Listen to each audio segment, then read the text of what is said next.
El Señor esté con ustedes. Con tu espíritu. Del Santo Evangelio de nuestro Señor Jesucristo, según San Juan. Gloria a ti, Señor. Jesús fue al monte de los Olivos. Al amanecer volvió al templo y todo el pueblo acudía a él. Entonces se sentó y comenzó a enseñarles. Los escribas y fariseos le trajeron a una mujer que había sido sorprendida en adulterio y poniéndola en medio de todos dijeron a Jesús: Maestro, esta mujer ha sido sorprendida en flagrante adulterio. Moisés en la ley nos ordenó a apedrear a esta clase de mujeres. ¿Y tú qué dices? Decían esto para ponerla a prueba a fin de poder acusarla. Pero Jesús, inclinándose, comenzó a escribir en el suelo con el dedo. Como insistían, se enderezó y le dijo: aquel de ustedes que no tenga pecado, que arroje la primera piedra. Inclinándose nuevamente, siguió escribiendo en el suelo. Al oír estas palabras, todos se retiraron, uno tras otro, comenzando por los más ancianos. Jesús quedó solo con la mujer que permanecía allí e incorporándose le preguntó: Mujer, ¿dónde están tus acusadores? ¿Nadie te ha condenado? Ella le respondió: Nadie, Señor. Tampoco yo te condeno, le dijo Jesús. Vete y no peques más. Palabra del Señor. Gloria a ti, Señor Jesús. Hoy tenemos una palabra que nos ayuda muchísimo en este tiempo para reflexionar un poco desde la perspectiva de la fe, la situación que estamos viviendo hoy en el mundo entero. Muchas veces, mucha gente critica a la Iglesia porque dicen que no tiene que meterse en las cosas del mundo. Pero es que si la Iglesia no se mete en las cosas del mundo, no cumple ninguna función. Porque precisamente la función de la Iglesia es iluminar a los hombres con respecto a lo que viven en el mundo, porque no somos ángeles, estamos en la tierra viviendo situaciones concretas. Y la Iglesia tiene el deber de ayudarnos a comprender lo que sucede desde la perspectiva de Dios, para que el hombre pueda trascender al cielo, a la vida eterna, que es la voluntad primera y última de Dios con respecto a todos los hombres. No solo a los cristianos, no solo a los judíos, el pueblo escogido, sino que tanto los judíos como los cristianos tenemos una misión, ellos como los hijos legítimos, nosotros como los hijos adoptados, pero es una misión común, mostrarle al mundo el amor de Dios y que el hombre conozca su voluntad para el hombre, la voluntad de Dios para cada ser humano. Y acá tenemos entonces en estas lecturas dos mujeres.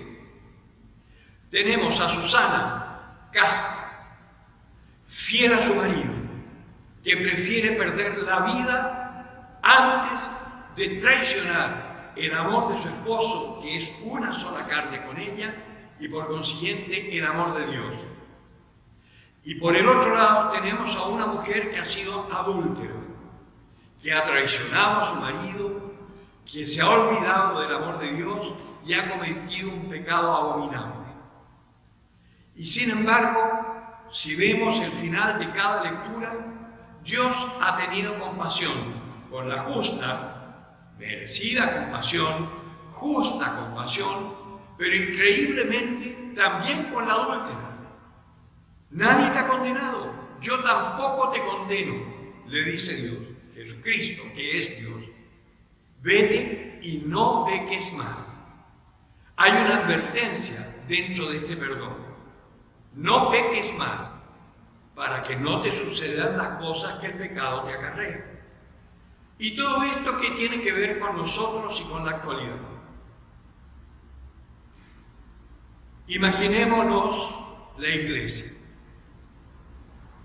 La iglesia, por su condición de ser la esposa de Cristo, es santa, es pura y se ha mantenido a través de los siglos fiel al Señor.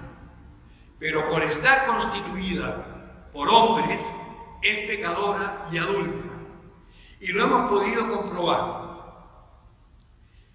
Sacerdotes que han cometido pecados, doctrinas heréticas a lo largo de la historia que han ido confundiendo a la gente, las divisiones que se han producido, los cismas.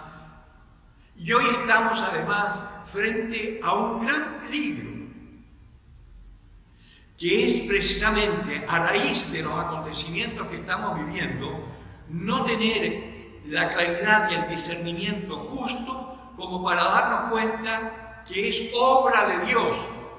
Muchos dicen que los chinos que tenían el virus y tenían el antivirus también y que esto lo hicieron para ganar económicamente al mundo. Mira, da lo mismo lo que sea y da lo mismo quién es malo y quién es bueno acá. Da lo mismo, ¿no? Así como en Chile llevamos ya casi 50 años hablando mal de los tiempos pasados y tratando de volver a esos tiempos pasados, que eso yo no lo entiendo, pero bueno, en fin, así somos los seres humanos, ¿no? ¿Por qué mejor no cambiamos un poco el switch y empezamos a ver la historia desde la perspectiva de Dios? Y dejemos al mundo de lado y concentrémonos en nosotros. ¿Qué nos quiere decir hoy el Señor con estos acontecimientos? Fíjense, cuando se suponía que iba a haber un caos feroz acá por todo este falso estallido social y toda esta cosa, aparece un virus que nos obliga a todos a estar en la casita. Y una cosa que podría ser terrible, resulta que nos ayuda primero a darnos cuenta que estábamos mal, que estábamos viviendo en base a nuestras fuerzas y siguiendo unas metas que no nos llevan a ninguna parte. Dentro de todos los memes y las cosas que han llegado, me llegó uno que es muy bonito, que me gusta mucho, que dice: este tiempo es maravilloso. Tenemos dinero, pero no lo podemos gastar. Los que tienen dinero, porque hay algunos que están angustiados porque no van a tener ni para comer. Por eso estamos rezando por los de las pymes y todo eso. La gente que está más afectada y con más peligro, digamos, que está en una situación mucho más precaria. Pues bien, después decía, tenemos ropa de lujo, pero en realidad nos estamos vistiendo con ropas cómodas y estamos en la casa con ropas cómodas, porque nadie se va a poner un traje de gala y una corbata bonita para ir a almorzar hoy día. Uno va, esta vez podemos ir hasta con pantalones cortos, o sea, ¿no? Pues bien, y tenemos joyas y no las usamos, nos resultan inútiles. Si se fijan, tenemos un montón de cosas, ¿no?, por las cuales hemos luchado y hemos soñado con tenerlas y que hoy no nos sirven para nada. ¿Y qué es lo que realmente hoy nos sirve? Y eso hay que reconocerlo. Aunque hayamos estado viviendo de espaldas a Dios, lo único que hoy nos sirve es mirar a Dios y preguntarnos: ¿para qué pasa esto? ¿Por qué pasa esto? Ya lo sabemos, porque Dios lo ha dicho. Yo te amo. Y cuando tú estás yendo de espaldas a mí, me veo obligado a tirarte una piedra por la espalda para que te vuelvas a mí. No lo dice exactamente así el Señor, pero lean el Salmo 77, 78, que ahí está muy clarito.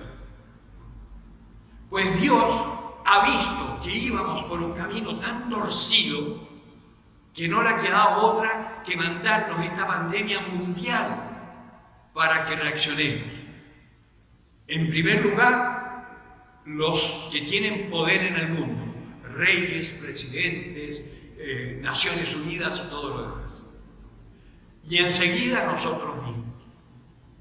¿Cómo está mi relación con Dios?